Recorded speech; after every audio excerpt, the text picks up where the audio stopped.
Alright, so this is the book talk for Douglas Adams' Hitchhiker's Guide to the Galaxy, which I'll be recording because of the day thing that's going on.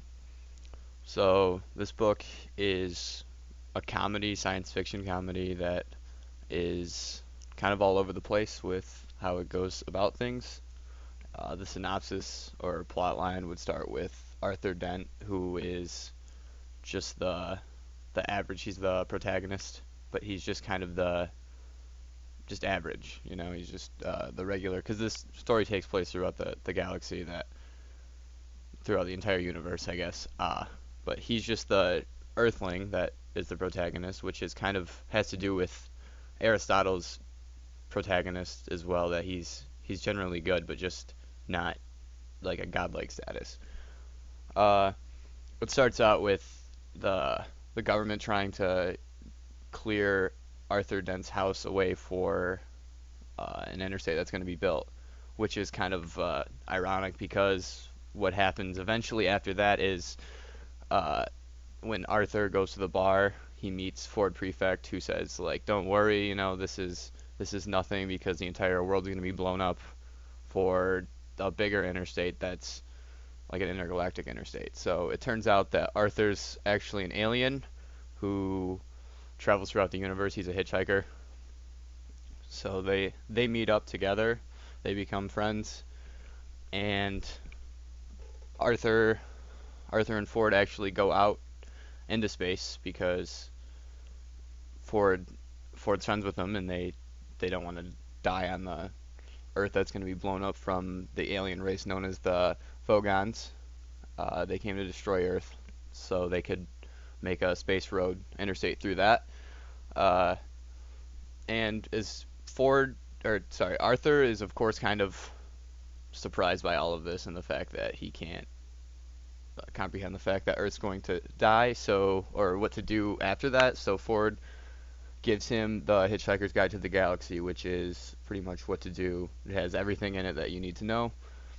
So as they're traveling on the Vogon ship, they eventually get caught on the Vogon ship, and Vogons don't like hitchhikers, and they apparently the Vogon poetry is the worst ever, and it can kill you, so they try and do that, and then they actually survive through that, so the Vogons just toss them out into space.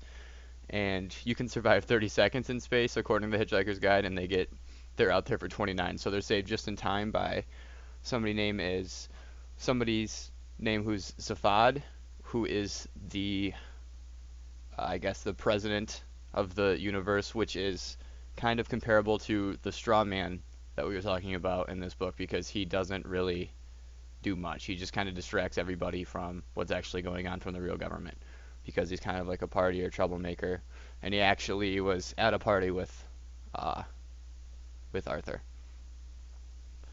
So what happens after they get they hitch a ride with Zafad to a planet known as Magrathea, which is kind of a has-been planet. It was a planet that made other planets. It was kind of like the top of the line planet, but it's kind of done now. And they go, and then they meet.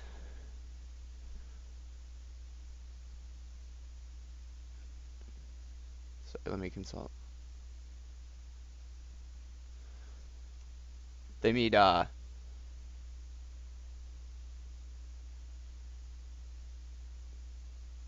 Sorry, Slarty Bart Fast. It was a name I couldn't remember because it was a while ago. But Slarty Bart Fast. They meet him on Magrathea, and they tell him about that he was from Earth, and they were surprised, which is kind of what comes up next.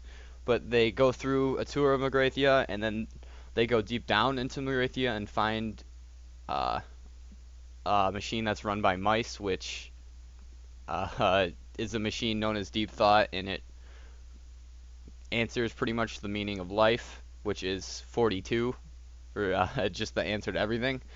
And but the problem was nobody really had the question to what the answer was. It's kind of deep, but nobody had the question for that, so they were going to use Earth as the generator for that question, and it blew up just before it got the question down.